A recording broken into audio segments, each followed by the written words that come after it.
वैसे क्यों मड़ी है दूल्हा के बहिनी हो। वैसे क्यों मड़ी है दूल्हा के बहिनी। अरे उमड़ी वही आवा के यहाँ आई। हाँ सीता राम से भजो।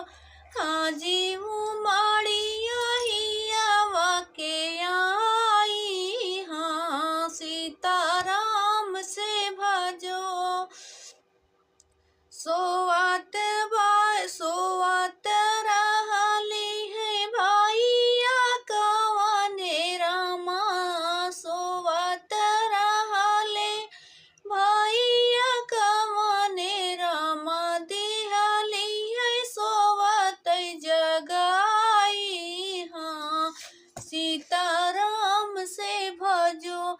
अरे सोवताई दिहली जगाई। हाँ सीताराम से